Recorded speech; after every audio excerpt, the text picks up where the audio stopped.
शिव बाबा याद है ना। ओम शांति। सुनते हैं 23 जनवरी 75 के अव्यक्त बाप दादा के मधुर महावाक्य।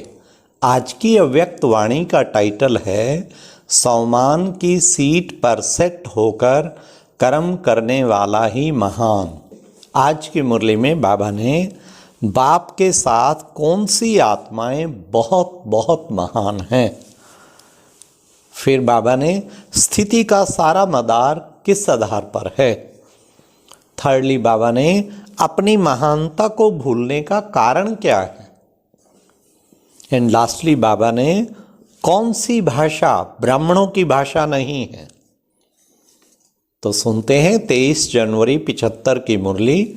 सौमान की सीट पर सेट होकर कर्म करने वाला ही महान।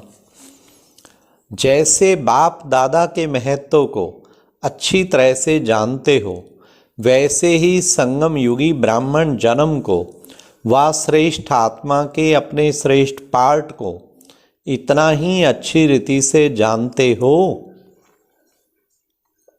जैसे बाप महान है, वैसे ही बाप के साथ जिन आत्माओं का हर कदम व हर चरित्र के साथ संबंध व पार्ट है, वह भी महान है। इस महानता को अच्छी रीति से जानते हुए हर कदम उठाने से हर कदम में पद्मों की प्राप्ति स्वतः ही हो जाती है, क्योंकि सारा आधार स्मृति पर है। स्मृति सदा पावरफुल और महान रहती है, या कभी महान और कभी साधारण रहती है। जो जैसा होता है वैसा ही वह सदा स्वयं को स्वतः ही समझकर चलता है।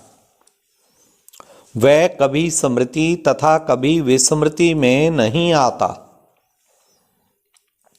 ऐसे ही जब आप उच्च ब्राह्मण हो, विश्व में सर्वश्रेष्ठ आत्माएं हो और विशेष पार्टधारी हो, फिर अपने इस अंतिम जन्म के स्वरूप की, अपनी पोजीशन की व अपनी ऑक्यूपेशन की स्मृति कभी विशेष और कभी साधारण क्यों रहती है।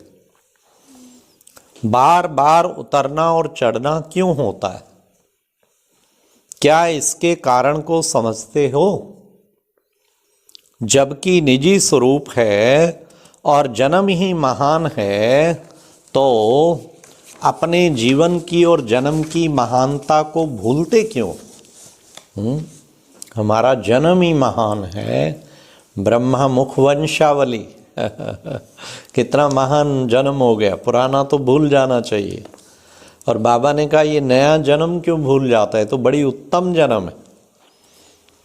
भूलना तब होता जबकि पार्ट बजाने के लिए टेम्परेरी रूप बनाया जाता। कोई 1-2 महीने के लिए तो मिला नहीं है, ये तो नव जीवन ही मिल गया। देखो ना, नया जन्म क्यों कहते। पुरानी सोच बदल गई, पुराने संस्कार बदल गए, पुराने कर्तव्य बदल गए, पुराने संबंध बदल गए, सब कुछ ही तो बदल गया। रहा क्या एक तरह से नया जन्म मिला, नया परिवार मिला, नई दुनिया मिली, नया संसार मिल गया। तो बाबा कहते इस इतने महान जीवन को, ये तो महानतम आत्माओं का जीवन मिला है, तो ये कोई टेम्परेरी थोड़ी है, तो भूल क्यों जाते हो। निजी रूप ना होने के कारण बार बार स्मृति विस्मृति होती रहती है। यहाँ क्यों भूलना होता है, तो किसी ने कहा देह अभिमान के कारण। बाबा ने कहा देह अभिमान भी क्यों आता है। इन सब कारणों को तो बहुत समय से जानते हो ना, जानते हो ना। वैसे तो बाबा को कोई क्वेश्चन नहीं, लेकिन बच्चों का मंथन चलवाने के लिए बाबा प्रश्न पूछते हैं, ताकि ज्ञान का मंथन चले। जानते हुए भी निवारण नहीं कर पाते हो। क्या कारण भाई, जो निवारण ही नहीं कर पाते। इसका कारण क्या है। इसका कारण शक्ति की कमी है या दृढ़ता नहीं है। यह भी बहुत समय से जानते हो, फिर भी निवारण क्यों नहीं कर पाते? क्या कारण, फिर भी निवारण क्यों नहीं कर पाते? वही बात बार बार अनुभव में आने के कारण परिवर्तन करना तो सहज और सदा काल के लिए आना होना चाहिए ना। जबकि वही बात बार बार आती अनुभव में, फिर परिवर्तन करना तो सहज और सदा काल के लिए होना चाहिए ना। जैसे लौकिक रीति में मालूम पड़ जाता है कि इस बात के कारण नुकसान होता है, रिजल्ट अच्छा नहीं निकलता, तो एक बार धोखा खाने के बाद स्वतः ही संभल जाते हैं, ना कि बार बार धोखा खाते हैं। बच्चे को जब पता लगता है ओह यहाँ करंट लगा है, फिर वो बहुत दूर रहने की कोशिश करता है। तो बाबा कहते एक बार धोखा खा लिया फिर नहीं खाएगा ना कि बार बार धोखा खाते। देह अभिमान के कारण अथवा किसी भी कमजोरी के वशीभूत होने से क्या परिणाम होता है, इस बात के अनेक बार अनुभवी हो चुके हो। अनुभवी होने के बाद फिर भी धोखा खाते हो, तो ऐसे को क्या कहा जाएगा?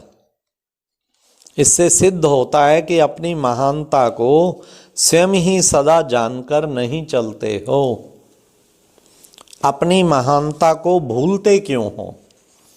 कारण क्योंकि विघ्न विनाशक सर्व परिस्थितियों को मिटाने वाले सब स्थिति व पोजीशन के श्रेष्ठ स्थान और सम्मान की सीट जो बाप दादा ने संगम युग पर दी हुई है, उस सीट पर सेट नहीं होते हो।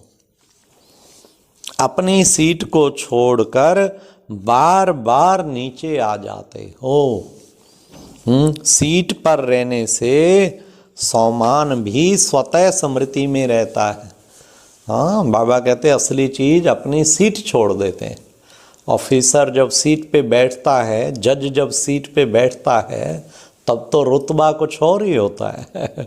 तब उस सीट की भी ताकत होती है और उस वक्त स्वतः ही उसके अंदर शक्ति आ जाती है। तो बाबा कहते तुम भी वो सम्मान की सीट छोड़ देते हो और फिर उसके बाद फिर वो जो अवस्था रहनी चाहिए वो नहीं रह पाती है। तो बाबा ने कहा श्रेष्ठ स्थान और सम्मान की सीट जो बाप दादा ने संगम युग पर दिए, उस सीट पर सेट ही नहीं होते हो। अपनी सीट को छोड़कर बार बार नीचे आ जाते हो। सीट पर रहने से सम्मान भी स्वतः स्मृति में रहता है। लौकिक रीति भी कोई साधारण आत्मा को सीट मिल जाती है तो सम्मान ही बढ़ जाता है। हाँ, जो पहले आम क्लर्क था, अब बाय द वे इलेक्शन लड़ा, एमएलए बन गया, फिर उसका रुतबा तो देखो। अब कोई वो क्लर्क की तरह नहीं रहेगा। बाबा ने कहा लौकिक में भी जब सीट मिल जाती है तो सम्मान ही बढ़ जाता है, उस नशे में स्वतः ही स्थित हो जाते हैं। ऐसे ही सदा अपनी सीट पर रहो तो सम्मान निरंतर स्मृति में रहे। समझा? सीट के नीचे आना अर्थात स्मृति से नीचे विस्मृति में आना। ऊंची सीट पर सेट रहने की चेकिंग करो, सदा ऊंची सीट पे सेट। कभी कोई सामान याद रखो, कभी कोई सामान याद रखो, कभी कोई, ताकि मैं ऊंची सीट पर सदा सेट रहूं। हर वक्त कोई ना कोई रूहानी नशे में रहो और वो भूलते हैं तो फिर नीचे उतर आते हैं। तो बाबा ने कहा यही सबसे बड़ा पुरुषार्थ है। ऐसे ही सदा अपनी सीट पर रहो तो सम्मान निरंतर स्मृति में रहे। समझा? सीट के नीचे आना अर्थात स्मृति से नीचे विस्मृति में आना। ऊंची सीट पर सेट रहने की चेकिंग करो। सीट पर सेट होने से स्वतः ही वे संस्कार और कर्म परिवर्तन में आ जाते हैं। समझा? कमजोरी के बोल, अब बड़े ध्यान से सुनना बाबा की फाइनल जो अनाउंसमेंट। कमजोरी के बोल ब्राह्मणों की भाषा ही नहीं है। शूद्रपन की भाषा को क्यों यूज करते हो? हाँ, कहीं हमेशा कमजोरी का बोल बोलेंगे।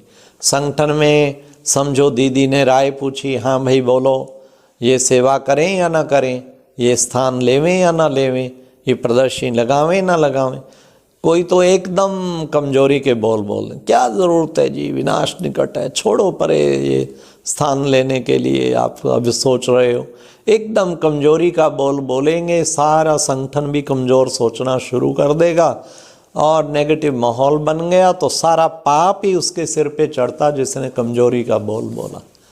हाँ हाँ, क्यों नहीं, जरूर बाबा हैं ये कार्य आपको प्रेरणा दी है दीदी, अवश्य बाबा कराएगा। ऐसे थोड़ा हिम्मत बढ़ाने वाले बोल बोलो, ना कि कमजोरी के बोल। तब बाबा ने कहा कमजोरी के बोल ब्राह्मणों की भाषा ही नहीं है, शूद्रपन की भाषा को क्यों यूज करते हो? अपने देश और अपनी भाषा का नशा रहता है ना, अपनी भाषा को भूल दूसरे की भाषा क्यों बोलते हो? तो अब यह परिवर्तन करो, पहले चेक करो फिर बोलो। हर बोल को भी पहले बाबा कहते चेक करो फिर बोलो, हर संकल्प को भी पहले चेक करो फिर बोलो, हर कर्म को भी पहले चेक करो फिर बोलो। क्या ये बाप समान है? चेकिंग का क्या तरीका है कि बोल बाप समान है, वचन बाप समान है, कर्म बाप समान है। तो बाबा ने कहा अपनी भाषा को भूल दूसरे की भाषा क्यों बोलते हो? तो अब यह परिवर्तन करो, पहले चेक करो फिर बोलो, सीट पर सेट होकर के फिर संकल्प व कर्म करो।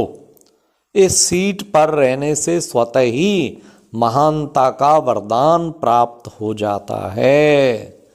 हाँ, ये सीट ही ऐसी है जो स्वतः ही महान बना देती है। तो वरदानी सीट को छोड़कर कि मेहनत क्यों करते हो, मेहनत करते करते फिर थक भी जाते हो और दिलशकस्त हो जाते हो, इसलिए अब सहज साधन अपनाओ। अच्छा, ओम शांति। ये थी आज की मुरली की विशेष पॉइंट।